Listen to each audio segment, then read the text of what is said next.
In the James Bond world, imagine that a new M or maybe a new C decided that James Bond was relegated to a desk job.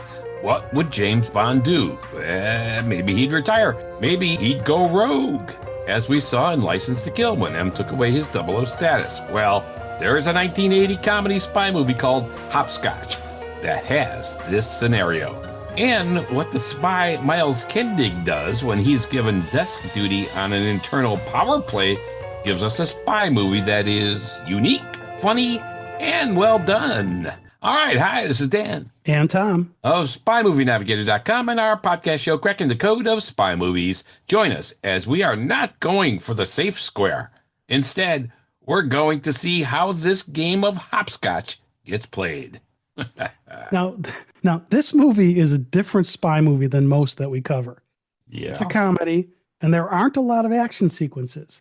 It's a movie where a spy hopscotches around the globe on his mission. I get it. Yeah. And we'll describe that mission in a little bit. And then it is actually appropriately named, calling it hopscotch. Yeah. And this movie, it's a refreshing take on the spy genre because unlike traditional intense or action-packed spy films, Hopscotch is a more lighthearted, witty story with a comedic edge, and that might be understating the comedy. Yeah. It's definitely a comedy. Now, Hopscotch is a screen adaptation of Brian Garfield's 1975 novel of the same name. Brian Forbes penned the screenplay with him, and I think it's a well-written comedy, and some adaptations had to be made after they hired Walter Matthau to play Miles Kendig. Originally, the story was supposed to be more slapstick, but Matthau plays dry humor best, so they adapted the script to his style. Yeah, I remember when we spoke to Olin Steinhauer, he wrote the novel All the Old Knives, and then he wrote the screenplay. And he said it was really difficult to be the author of the novel and the screenplay writer, because he said, you have to cut so many of the words you slaved over and the scenes that you slaved over. He said it was really tough. I thought it would have been easier, but he said, no, it was tough. So I wonder how Brian Garfield felt with Hopscotch. I know he wrote over 26 different drafts for it, though. Wow. So, yeah, it's amazing. Walter Matthau, you mentioned Walter Matthau and then rewriting some stuff. Walter Matthau actually helped rewrite some of this material, and really in a big way. Key scenes that are some of the best in the movie, he actually penned with them. Or ad-libbed. And he ad-libbed some stuff. But he didn't get any writing credit for this. But he actually wrote some of the key scenes, like the cafe scene in Salzburg and stuff like that. He wrote all that stuff. And I'll tell you why it was great later. Yeah. All right. Now, we do have to do what we have to do sometimes in these episodes. We want to make sure you know which movie called Hopscotch we're talking about. There's 6 or 7 of them out there. We're talking about the 1980 movie with Walter Matthau, not one of the other ones. Now, this plot is really straightforward. Miles got moved to a desk job. Miles was one of the best spies they had, but he had a run-in with his boss, so they moved him to a desk job. He didn't like it, and he decided to write a tell-all memoir that exposed the secrets of many of the spy agencies across the globe. Yeah. What could possibly go wrong? Yeah, it might not be something you can stay alive for long if you do something like that, because he was going to spill the beans on everybody across the world, multiple countries. So all of the agencies, they're going to come after him to try to get him to not publish this memoir. So let's start by going through the story a little bit. Then we'll talk about the actors, production, what the good and bad critics say about this one, and some of the scenes that either were influenced by earlier movies or may have influenced future spy movies. Yeah, now I want to jump in here before we get into this plot because I like this movie. Yeah. I mean, it was a refreshing change from most of the spy movies we watch. Also, I usually ask up front, hey, is this movie a spy movie? There's no doubt. This is a spy movie. Yeah, no doubt about it. Right. What I like about this movie is that it really does feel like a spy movie, and the things these spies are doing look like real life spy stuff. I actually like that a lot. It's not the over-the-top stuff you see in the James Bond movies. So, like you mentioned, Tom, not a lot of action in this one, that's for sure. But I also like how they balance all of this spy stuff in the sense of realism with the comedy that is going on here and the entertaining parts of Hopscotch. And that, I think, was hard to do. So anyway, that's fantastic. There's a nice, colorful beginning to the movie. We see an Ocktoberfest festival. There's a close-up of Walter Matthau walking into the Winzerfeindl. Now, Winzerfeindl itself was the first large beer castle at Oktoberfest in 1895. And it started the whole evolution of small beer stands becoming the large beer tents that you see today in Oktoberfest. So we have decoded something useful and maybe even meaningful in this spy movie already. So We got to get to Germany for an Oktoberfest, Dan. yes. Well, okay. Now, there's another thing about this beer garden, though. Like you say, it was a real beer garden. There were real people in it. It wasn't a bunch of actors. There were some actors there, but they hid 8 cameras to film this scene. It kind of reminds me of how they shot the Palio di Siena horse race scene of the James Bond movie Quantum of Solace. They filmed much of that during the actual Palio in one year, and then they went back and put the actors in where they needed them. Yeah, that was well done. Yeah, so, but this Oktoberfest scene kind of feels like it's real in Hopscotch because it was shot in a real live location with regular people in the location. I don't know how they got permission to do that. Yeah, I love it. That's great. That's fantastic. Miles Kendig, of course, played by Walter Matthau, as we said, he's in the beer tent with a camera and a huge lens, and he's taking photos of certain people. It's a huge lens, but he just kind of looks like a tourist at the to regular people. I mean, who knows?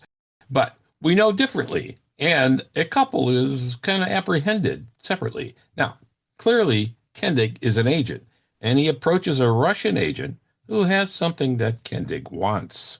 All right, we already have a little mystery. There's a good line here.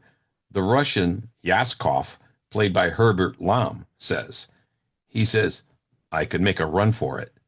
But Kendig says, Yaskov, come on. You running, me chasing you. We'd look like Laurel and Hardy. It's like, that's a great line, great delivery, too. Yaskov hands over a pack of cigarettes, and inside the pack of cigarettes is this cartridge of film. So that was a good moment. Remember when we used to have cartridges of film and cameras, Dan? Yeah, right. Yeah. That was a fancy thing, man. Yeah, absolutely. Yeah. Now, next, we see Kendig back at headquarters. And his boss was not happy that Kendig let Yaskov go after getting the film. He was supposed to get him. So something's up here.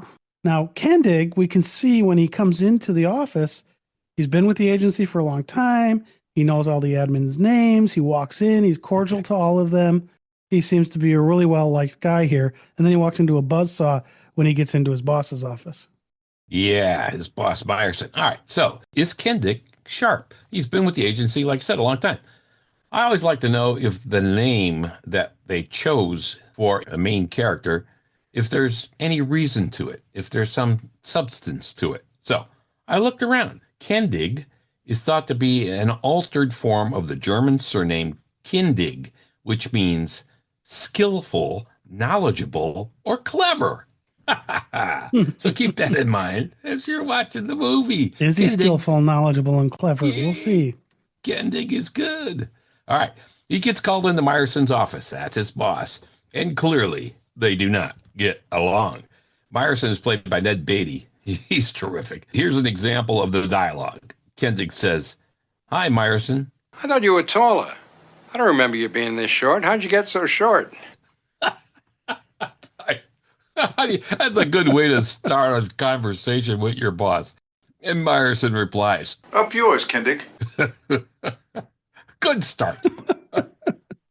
Well, the casting allowed that line to happen because in real life, Walter Matthau was 6'2", right? Beatty was only 5'8", so Dan, he was like our height. Yeah. So there was a size differential that they could use to show the animosity between the two, and quips like this made that work. Yeah. And we've seen this kind of adversarial relationship many times in spy movies, certainly in the Bond movies and others too. Ipcress File, Mission Impossible, the Bourne series. It's been used many times before. The conversation has Meyerson telling Kendig that, hey, you screwed up. The object, Kendig, was to dismantle the Russian network over there. All you did was nab a few small fry. 3 clerks and a cleaning woman. 3 clerks and a cleaning woman. Now those were the people they nabbed in the beer garden. Yeah. No, and then Meyerson adds, you weren't there to make policy. You were there to carry out policy. Okay. Oh, he's mad. All right. Meyerson decides he's going to put Kendig on filing duty for the rest of his term and replace him with Joe Cutter, who's a younger agent, but also a fan of Kendig. And we'll find out lots more later about that. So, boy, there's a already built-in tension with the relationship between Meyerson and Kendig. And now we got this Joe Cutter guy in there who's kind of a fan of Kendig, but now he's replacing him. Oh. Right. So this sounds a lot to me like M letting Bond have it in Casino Royale, because Bond did kind of the same thing. All he got was a small bomb maker. And it's a very similar scenario here. Now, we have to give props to the prop guys, though. I mean, I love the props in the wall in Meyerson's office. They tell his backstory. Pictures with the president, it looks like him. He's firing a pistol right at the camera. There's targets from target practice. A shooting trophy. More on that one a little later. A photo with Kissinger and him fishing. All cool. Yeah. And they did a great job with that. And some of the scenes that Matthau helped rewrite actually helped tell the backstory without the tedium that could accompany that process. This scene in the office was well done because we see the backstory in the pictures, and we know that a picture's worth 1,000 words. So we appreciate this unique approach. It was so well done, and you do get the backstory in the photos, and quickly. Just awesome. Now, if you think about it, Dan, we've seen somebody getting chewed out in the boss's office are always different. Think about Harry Palmer. Think about Ethan Hunt. Think about Bourne once they know who he is and he knows who they are. The office of the boss is really important in these movies. Yeah, this was done well. After this, Kendig kind of acts up. He didn't want filing. He didn't want that filing duty job. He's going to go rogue. Oh, no, a rogue agent. Yeah. And it starts while he's still in the building. We're not going to go in all the details of what he did in the building, but he does some stuff, pulls some shenanigans that was likely to be discovered intentionally, but he didn't care. Yeah, it's like he wanted him to know how mad he was. Yeah. So we have this great setup. He's now a rogue agent, always doing what he thinks is the right thing to do, not just following orders. Again, fairly common trope in spy movies, especially the Bond movies. And here it is again. Well, here it is in 1980. Now, what's interesting here is he doesn't know what he's going to do yet. Right? He leaves the office. No one knows where he is for 2 days because he hasn't figured out what the game plan is. He's just mad. Yeah. But before he left, he made a call to Salzburg, Austria. We've been there, Tom. Oh, beautiful. What a great place. It's also the birthplace of Mozart. Yeah. Hey, we stood right in front of Mozart's house when we were there. That was fantastic. He wasn't home, though. But, man, it was it was great to be standing right in front of Mozart's house. Damn, wow. They never are home when we go. Yeah. Think about Tiffany Case. She wasn't there either. Darn it. I know. What's the deal? Now, Mozart's music is prominent throughout the movie Hopscotch. Yeah. We'll talk more about the music a little later in this episode because it's very important. Now, there's also a fantastic discussion about wine between Kendig and Isabel von Schönenberg when he meets up with her in Salzburg. You prefer young wine or one slightly older? Oh, slightly older. As a general rule, the older wines are better. You see, it takes time for the elements in wine to resolve themselves into an harmonious whole. It takes time. I love wine, and so the conversation was just blew me away. It was great. And that's one of the scenes that Walter Matthau rewrote with them. And that's why it was so brilliant. Yeah, it works. Yeah. So much was revealed in that conversation. Yep. Quickly. Including they then kiss. Ooh. So it's obvious they've known each other for a long time. They get in her Mercedes, go back to her house. Now, the question I have is, we don't really know who she is. We know she's an acquaintance, obviously, but was she there because Kendig called her? Or did Meyerson or Cutter find out where he was and send her to get him? So we're not sure what it is, where she's coming from, who this lady is. But she then reveals to him, I'm glad I'm out. So it sounds to me like she's an ex-spy. And he says he's out too. And then she says, You come to Salzburg to see me? You and Mozart. Maybe Mozart was home when he got there. Yeah, maybe. All right. The woman he's talking to is Isabel von Schönenberg. And apparently she was an agent. But there are a lot more references to Mozart here. So while they're playing gin rummy in her home, that's where they are, Isabel puts on some music. And it is the Romans from Eine kleine Nachtmusik by Mozart. And You earlier, mean a little night music? yeah, and earlier in her home, Mozart's Sonata in A, played by a string quartet, that's playing. Beautiful. And in the cafe where they met, Mozart was playing too. Makes sense. But the piece during Gin Rummy, Romance, will there be a romance here again? Or was there before? Yeah. All right. You got to have a little romance in a spy movie. Well, and we get a little clue here when she says to him when the game's done, Yeah. Come to bed. Yeah. to which he retorts, I thought you'd never ask. Yeah, that's good. I guess we know if there was romance there before. Yeah. All right. Right. Now, and it's also very appropriate, all this Mozart music, because they are in Salzburg. Yeah, absolutely. Right. Now, the next day, Kendig meets up with Yaskov, who's this Russian agent, who tells Kendig he should write his memoirs. A spy writing his memoirs. What could possibly go That wrong can't there? be bad. That can't be bad. Kendig kind of thinks this might be a good idea. He does latch on to that idea, and the rest of the movie's about it. All right, so we're not going to go through every detail of the movie here, but if you haven't seen it yet, we don't want to spoil it for you, but listening here will enhance your viewing or reviewing of this movie, so keep listening. The key things to know is that Kendig makes it known he's writing his memoir and is going to name people, places, and things. He's mad. Plus, Kendig really hates Meyerson. And Kendig is going to send the CIA and the other agencies on a wild goose chase trying to catch him. Or maybe we should just call it a game of hopscotch. Yeah. All right. That brings us to the excellent cast in Hopscotch. Wow. They did a great job getting this movie cast so well. I thought it was interesting, Dan. They never list in the credits, even online, who the casting director was. And we'd like to give him her props, but Yeah, we can't. I know. Because we don't know who it was. Yeah, that's kind of weird. And we need to start with the Academy Award-winning actor Walter Matthau. He was nominated for a Best Actor in a Motion Picture Award at the Golden Globes for his portrayal of Kendig in Hopscotch. He was excellent in this movie.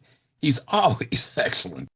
He's good. And parts of what he rewrote for the screenplay were to favor his strengths as an actor, playing his comedy kind of low key. So great stuff. He beat out George C. Scott, Warren Beatty, Cliff Robertson, and probably others for this role. It would have been a very different movie with any of these three fine actors doing it. But Walter Matthau, fantastic. If it was Warren Beatty, they probably would have stuck with some of the slapstick stuff. Yeah.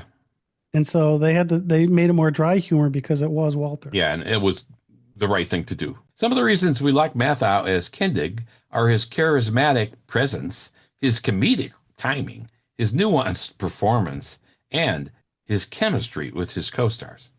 Yeah. Now let me jump in here because I want to talk about his charismatic presence. Oh, yeah. He brings a unique charisma to the role of Kendig, as he does in most roles that he's in because of the way he delivers humor. Yeah. Kendig is a disillusioned CIA operative, and Mathau's laid-back demeanor and effortless charm make Kendig relatable and endearing to us, the viewer. Yep. And the way he does this laid-back comedy in most of his movies is why I like him so much. Plus, as we mentioned earlier, his charisma forced the screenwriters to adapt the role of Kendig to work with Mathau's style. And as you said, Dan, he helped rewrite a lot of it to make sure it did fit Matthau, not just some unknown actor. Yeah, and Mathau's comedic timing is flawless. He delivers witty lines and engages in humorous situations with ease, adding a lighthearted touch to the spy genre, and it was absolutely perfect in this movie. His ability to balance humor with the tension of espionage is a standout feature of his performance here. He's always great in these comedic roles. He also brings to Kendig a nuanced and layered performance, so there's much to this guy. He captures Kendig's intelligence, resourcefulness, and, of course, the rebellious spirit, making Kendig a memorable and engaging protagonist, and one we could easily identify with and easily like and side with. I think of Matthau as a comedic actor. When I think of him, I think of Grumpy Old Men, Dennis the Menace, California Suite, The Bad News Bears, The Odd Couple, and many other comedies. He's done some more serious characters like Senator Long in JFK and Walter Burns in The Front Page, but mostly we think of him for his comedic style and skill, and he is skilled. Yeah, he is. Now, you had mentioned that his interactions or chemistry with his co-stars is strong. Yeah. And particularly with Glenda Jackson, who I think we forgot to mention. Glenda Jackson is the actor who played Isabel von Schönenberg. Yes. Their on-screen chemistry enhances the story and makes their relationship believable and very enjoyable to watch. They're great together. Yeah.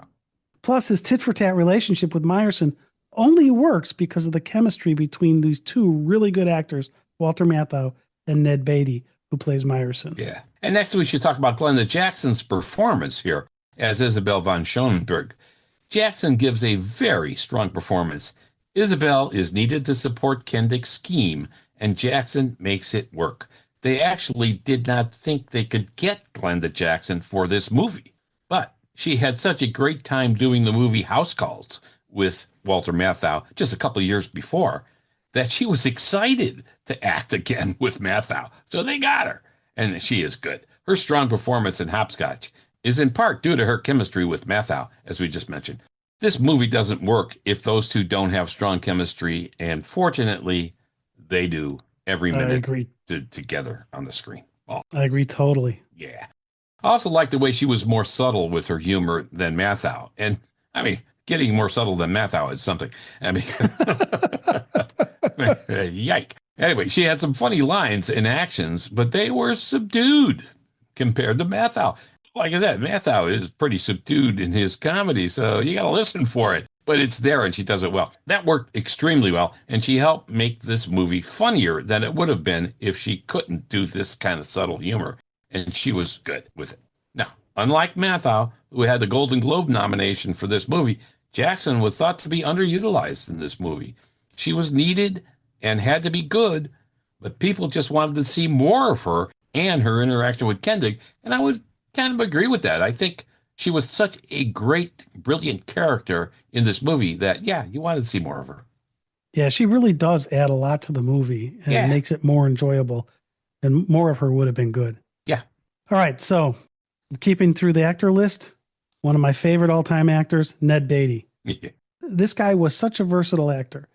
He could do comedy in movies like Back to School or squeal like a pig in Deliverance, which was definitely not comedic. No. I mean, he was also Otis in the Superman movies, Arthur Jensen in Network, Doc Long in Charlie Wilson's War, which, if you haven't seen, you should, Mr. Morehouse in The Toy, and Borisov in The Fourth Protocol, and many others. He does comedy, he does serious. He was really, really good. Well, here he gets a funny role playing a slimy boss who's only in it for himself. Yeah. And Meyerson has to keep Kendig from publishing the manuscript after Kendig goes off the rails when Meyerson gives him that desk job. And there's a bunch of scenes that require Meyerson to show desperation, and Beatty plays this really well. And in one of the final scenes, there's this shootout going on. And I don't want to give it away because it's pretty good. Yeah. But the look on his face and the way he plays this scene is fantastic. It shows that he doesn't care about others, just himself and his stuff. And he communicates that clearly in his acting. And what's so cool is it's a fairly intense scene, but somehow he pulls intensity and comedy and makes it work together in the scene. Yeah. It's just beautiful. So he brings a mix of frustration and determination to the role of Meyerson, I think. And Oh, yeah. his portrayal of exasperation with his relentless pursuit adds a comedic element to the film. Yeah. And as we've mentioned, there's great timing and chemistry playing Kendig's boss. Yeah. Now, one other note about Beatty. This movie has an R rating in the US. And the reason it has the R rating is for language. And the character of Cutter, who we'll talk about in a minute, has a couple of curse words, but nothing major. Mhm. But Beatty's character is Yeah. foul-mouthed. Yeah. So he's the reason that this movie's an R-rated movie. Yeah. Yeah. It's not violence. It's not sex. All for language. Yeah. And you believe his language because he's that angry guy. And so, Well, and yeah, I wonder it's if it would natural. get an R rating now. The last actor we'll call out here, kind of, is Sam Waterston. Here he plays Cutter, who was a CIA agent who was mentored by Kendig. So his loyalties are torn. On one hand, he needs to help get Kendig and keep him from publishing the memoir, but he doesn't want to go after his mentor. He is a big fan of Kendig. Absolutely. Yeah, his chemistry with Matthau is very strong. The mentor-mentee-friend relationship is shown, and Sam Waterston plays off of it quite well. And that can't be an easy thing to do because No. you have such respect for the guy and Yeah. trying to play that off against, I got to go after him now. That's got to be tough. And Waterston does a good job of showing that tension. Yeah, now actually they say that Sam Waterston was filming Heaven's Gate in 1980 at the same time and arrived late to begin filming on Hopscotch. So he was actually pretty tired while filming his role. And as a result, in the movie, they worked in people mentioning how awful he looked a couple of times. And Cutter blames jet lag. I mean, that was just brilliant. Really, on the fly, let's make up an excuse. Okay, here we go. And with all the hopscotching he was doing around the world, it's likely Cutter would have jet lag. So it's a perfect excuse. Yeah, Waterston does an excellent job in what could have been a tough role to pull off. But watching his acting here, you get to feel how he is thinking. That's how good he was here. That's fantastic. All right, so the four leads are excellent actors, and they play well together. So it's a great reason to watch this movie. But you also have to talk more about the music, all right? And Dan talked a little bit about this when we talked about the Mozart stuff earlier. But I think we should dig into this more because it was such an important part of the movie in the setting locations they were in. And it also brought out some more of Kendig's quirkiness. And quite honestly, it's just good music. It's hard to go wrong with Mozart. Yeah, absolutely. Okay. All right. So you talked about there's the stuff in there from Mozart, but there are also works from Giacomo Rossini as well as Mozart. So notable pieces are Il Barbiere di Siviglia, which is The Barber of Seville by Rossini, which adds a playful and lightful touch to the movie. We also get La Nozze di Figaro, The Marriage of Figaro, which was by Mozart, which again complements the film's sophisticated humor. The soundtrack includes famous opera arias, including Un bel di Vendremo from Puccini's Madama Butterfly, or Madame Butterfly, and Largo a Factotum from Rossini's The Barber of Seville. And these pieces add a touch of elegance and drama to the movie, because it's really cool to me when you get this type of music, because it's different than we get in a lot of movies. That's what they give you, it's this type of music throughout. These pieces add a great touch of elegance and drama to the movie and really highlight where they are and Kendig's love for this type of music. Yeah, I thought the use of Un bel di Vendremo was great because the title translates to One Fine Day We'll See. Well, this was what was playing in the scene where the CIA is shooting up this house, damaging it severely. Okay, not as much as what happens in Skyfall with the attack on the house, but let's just say repairs are going to be needed after the CIA was finished with this one. It really wasn't one fine day for that house. But I think there's actually a hidden meaning here in this selection. And that is that, hey, Meyerson, you are attacking this house to get me. And one fine day we'll see. You'll see, and I will see that all of your efforts in this particular case didn't work so well. Don't work out fine. That's true. All right. Now, there is some other music in here, some original music composed by Ian Fraser, which blends seamlessly with the other classical pieces and enhances the overall mood of the film. Yeah, you're not going to get any AC/DC, I don't think, in this one. No. No. Now, supposedly it was Matthau's agent who suggested they use Mozart because of Matthau's love of Mozart's music. He was a big fan, and there's a recurring piece in Hopscotch, Rondo alla Turca, from Mozart's Piano Sonata number 11, K331. What's kind of interesting about this is that in the 1966 movie, The Fortune Cookie, Matthau's humming this in that movie too. So in two different movies, Matthau is showing you his love for Mozart. There you go. And hey, I mean, a lot of this takes place in Salzburg, so it's Mozart's home for crying out loud. There you go. It works. Yeah. Right. So let's move on to set design. Hopscotch used Munich, Salzburg, and Washington, D.C. for many of the scenes, which enhanced the storytelling as Kendig hopscotched across the globe. And I thought this attention to detail was spectacular. Yeah, I mean, Bermuda was in there, Marseille, France was in there. They went a lot of good places. Yep, absolutely.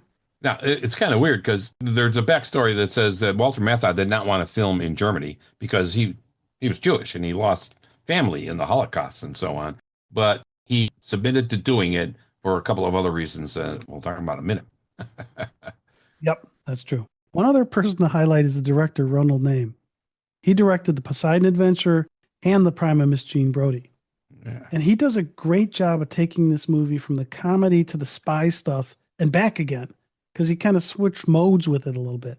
And he keeps the comedy stuff comedic, the tense spy stuff tense. He doesn't do a lot of overlap, but it really works.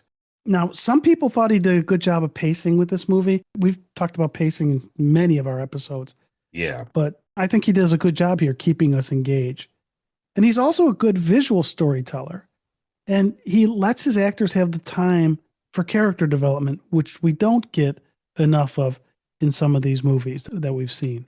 So Yeah. those are the people, I think, behind this that we really needed to highlight. Yeah. Yeah.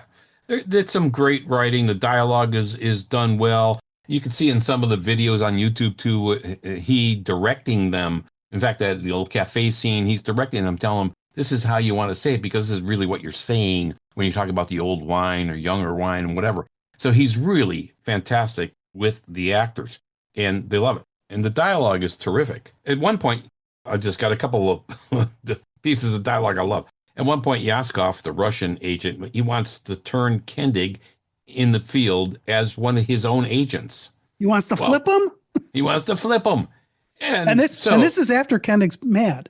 Yeah, right, exactly. So he wants Kendig to switch sides. Well, the conversation goes like this. Yaskov says, hey. There is plenty of money. And then Kendig says, No. Money is too expensive to be earned that way, Yaskov. Well, that kind of reminds me of in The Sting, right? Yeah, when Robert Redford's character, he's asked, "Do you want the money?" He goes, "Nah, I just blow it." yeah, there you go. Yeah, and then Yaskov sees that they're being photographed by one of the U.S. agents, and Kendig says, Oh, that's Follett. He's an idiot. Probably no film in the camera. so it's like, okay, he got some nice lines there, well delivered and terrific. Yeah. Now you just used the name Follett, and earlier you were talking about Kendig's name. Yeah. Well, in this movie and in the novel, there are characters named Follett, Ludlum, and Westling. They are in homage to the authors, Ken Follett, Robert Ludlum, and Donald E. Westlake. Okay, So there you go. just one slide in there. Yeah, that's good. All right. Now, you kind of alluded to this a few minutes ago when Matthau didn't want to do the stuff in Germany because he's lost people over there and he's Jewish and he didn't want to deal with it. But he agreed to do it if they let his stepdaughter, Lucy Saroyan, in the movie. And she plays Carla. She's the pilot of that seaplane, the seaplane scene in this movie. She's very good. And what's kind of cool, and I love when they do this in movies, and most people watching it would not know that Lucy was Walter Matthau's stepdaughter. Yeah. But after Kendig pays Carla for flying him in the seaplane, she tells Kendig that You remind me of my father. That's good. There's a great line coming back because of the father-stepdaughter relationship that we don't know about. He says, That's always been my problem. Yeah. What a great line for that situation. And it was a great moment. Yeah. Anyway, and also I'll tell you, Walter Matthau's son is in the movie too. He's the CIA agent Leonard Ross, who Kendig temporarily kidnaps. So he has a stepdaughter and his son in this movie. That's good. so nepotism can work. Yeah. It worked well in this movie. Yeah, okay. Now, here's a fun fact. We talked about this title and how it was such a good title. Yep. Well, the name of the book that Kendig is writing, his memoirs, they're going to tell all, name names and all of that kind of stuff. The book he was writing, he was calling Hopscotch. Yeah. Now, why is this name so significant? Well, the game's English name, hopscotch, expresses its object to hop over the scotch or a line or scratch drawn on the ground. Lines are drawn in a variety of patterns. Yeah, well, and I think that's exactly what Kendig was doing throughout this whole movie. That's what he was doing, jumping from box to box and hopscotching his way across what he needed to do his memoir thing and avoiding all these other issues and people chasing him. So they want us to know the name and how significant it is, because when Kendig lands in the UK, he's telling the custom agent that he's writing a book. And the agent asks him, What's the name of the book? Hopscotch. Good title. so they're telling us it's a good name. And they're right. And they wanted us to pay attention to it. All right. This is what, again, this is what he was doing. I'm pretty sure that there are like 10 major hurdles that Kendig must clear in this movie. I was counting them as I was going along. I think it's 10. And there, of course, there's 10 boxes, basically, when you get to the sky in the game Hopscotch. So I think there's a connection there, too. Right now, Dan, I mentioned I was going to come back to this. You were talking about Myerson's office, and there was the shooting trophy on his desk. Mm-hmm. Now, that trophy is always pointed at someone. When he goes after Kendig, the trophy is pointed at Kendig. But when Kendig starts going back at Myerson, the trophy's turned and it's pointing at Myerson. And I love it when they do stuff like that, because it's so easy to miss, but it's just a nice little twist they put in there. Yeah, that's clever. Very clever. And who's going to notice that? Crazy people like us. All right. All right. Those are a bunch of positives about Hopscotch, and there's plenty of them. But there are some negative critiques as well, of course. First, this is a spy movie, and there wasn't a lot of action or thrills that we normally get in spy movies. Now, as we've said in numerous podcast episodes, we think the action stuff has taken over spy movies to their detriment. And Hopscotch doesn't have a lot of thrilling action scenes. In fact, Roger Ebert, when he reviewed this movie in 1980, he described it in this way. He said, it's a shaggy dog thriller. I think that's kind of cool. A shaggy dog thriller. Oh, that's kind of nice. He says it never really thrills, but leaves a nice feeling when it's over. He also said it was pleasant, which is really an unusual way to describe any spy movie. But that pretty much really sums it up. I thought that was great. And you can say that about most of Walter Matthau's movies. Yeah. So I think that Shaggy Dog Thriller. I love that. Now, there's another critique in that there are plot holes. And there's a huge plot hole in the climactic scene at the end of this movie that drove me nuts. Yeah. And I don't want to say too much, as if I did, I'd give away the ending. And we don't want to do that. Yeah. Don't worry about it. Let's just say that sometimes people escape in a magical way. It's like Disney. It's like Disney. And sometimes gadgets are used to help.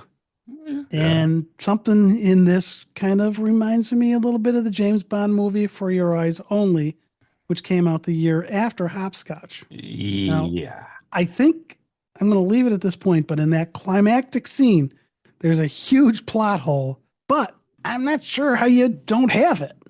Yeah, you couldn't have all the details filled in while you were watching, or there really wouldn't be any surprise elements. That's how movies are, right? You got to leave something off so that the viewer doesn't see or whatever, or else we're not going to be surprised either. So that happens a lot throughout movies, not just the one scene we're talking about here. So I know what you mean, but I got over it quickly. I had no problem. Yeah, no, hopefully that didn't give too much away, but this plot hole was just a doozy for me. All right, we're going to leave it there. The final criticism is one we see for almost any movie. However, we call this one out as a positive in name's direction.